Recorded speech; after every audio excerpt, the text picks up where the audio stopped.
Magandang araw po mga ka-soil mate. Ito ang una kong episode kasi nga naisipan ko na total retired na ako at may time na ako para sa sarili ko.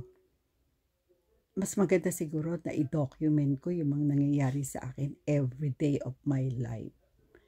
So, maaring sabihin pangatlong retirement ko na to. Dalawa sa Pilipinas at pangatlo dito sa Canada. Siya nga pala, ako si Au Lucas, isang immigrant dito sa Canada at napadpad kami from Surrey, napunta kami sa Langley, BC. Dito, ang kaklasmate ko nung college ang nag-imbita sa amin para dito manirahan sa mga panahon na magre-retire na ako. Unang-una, karamihan dito sa Langley, old houses, pero merong medyo kalakihan ang piece of land. Kaya siguro sinabi ko sa sarili ko, i-devote ko ang most of my time sa pamilya at sa soil. Kaya naisipan ko, tawag ko sa inyo mga ka-soil mate. Ibig sabihin, tayo yung mga kababaihan o mga kaluluwa na mahilig sa soil. Bata pa ako ay talagang gusto kong magtanim. Maring dahil sa tatay ko, na-impluwensa ako. Nakita ko siya kung paano siya magtanim sa maliit naming pirasong bahay at pirasong lupa doon sa Bacoor, Cavite. Meron siyang tanim na malunggay, okra, talong, bayabas. Kaya sabi ko, pag ako nagkaroon ng sarili kong pamilya, gusto ko rin na magkaroon din ako ng garden. So, yung vlog ko na ito, matagal ko nang inisip. Not necessarily for purposes of yung sinasabi nila, magkaroon ka na maraming kaibigan. Naisip ko, parang dino-document ko na rin yung mga everyday sa life ng isang retirees dito sa Canada, particularly Langley, BC. So, dito magsisimula ang journey ko, no? So, ang tatitle ang kunto, ang simula o beginning, kasi would be my first episode. I was nearing 67 years old when I decided to retire. Maaring ang nagtulak sa akin para mag-retire ay yung tinatawag na pandemic. Noong mga panahon na yon, after working for almost 2 years, nag-online ako, work from home, naisip ko na mas mabuting i-devote ko yung time ko sa family. Marami akong kaibigan, kakilala na sumakabilang buhay dahil sa nagkasakit sila. So sabi ko, bakit ko uubusin yung time ko sa work samantalang kailangan ka ng pamilya mo sa mga panahon to. And in fact, hindi natin alam kung kailan matatapos ang pandemic. Nag-decide ako, siguro pinag-isipan ko to mga 6 months before June.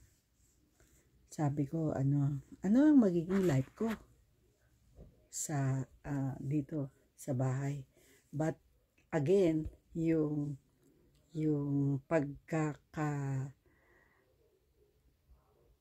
stay ko sa bahay, working from home, na-realize ko, ang sarap pala ng nasa bahay. Bata pa ako when I started working back in the Philippines. Kaya, really I appreciated kung ano yung life na talagang full-time housewife ka at wala kang iniisip na rush, no? Kasi bilang settlement worker, meron kang mga deadline, meron kang mga quota na tinatawag dahil kailangan magka-contact ka, ma-meet mo yung requirements every month. Makahanap ka ng newcomers na nangangailangan ng tulong.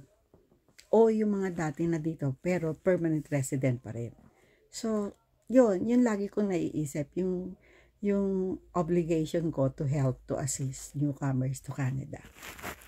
Kaya sabi kong ganon, baka hindi ako masyadong makatulong dahil limited yung aking outreach.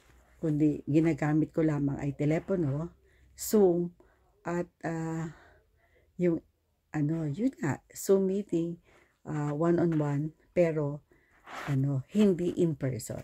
So, nakapag-desisyon ako na mag-retire. Napakabilis ng pangyayari. Siguro isa pa sa nakapag-influence sa akin most of my co-worker, especially yung medyo, may edad na rin, pero hindi naman kasing tanda ko, na one by one, nagre-retire sila.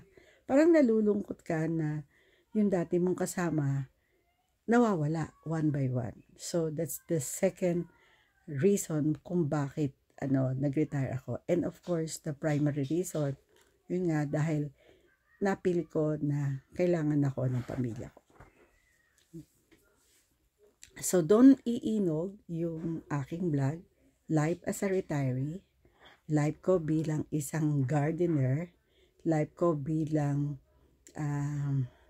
nanay, bilang asawa, at bilang lola, no?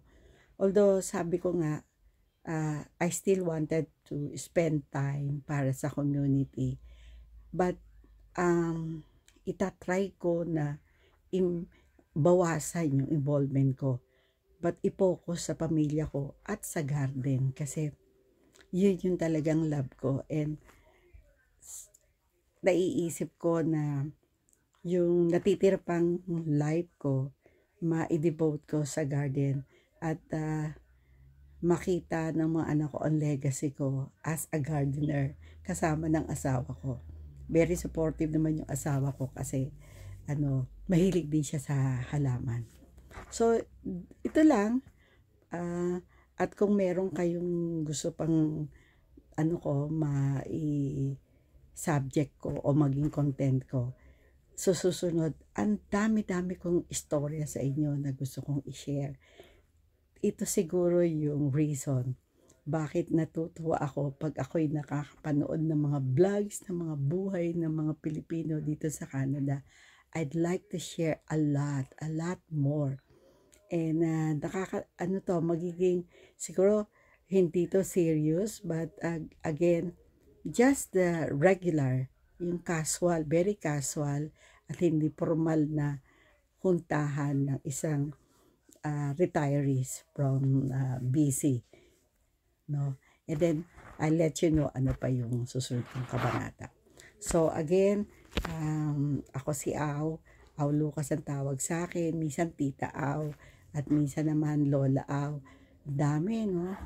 So magiging ka-soil mate kayo, not soul, soil, kasi tayo yung mga mahihilig humawak ng lupa, kaya soil mates. Sige, hanggang dito na lang. Maraming salamat at bye-bye. Sana makapag-share ako ng more, ng meron kayong matutunan.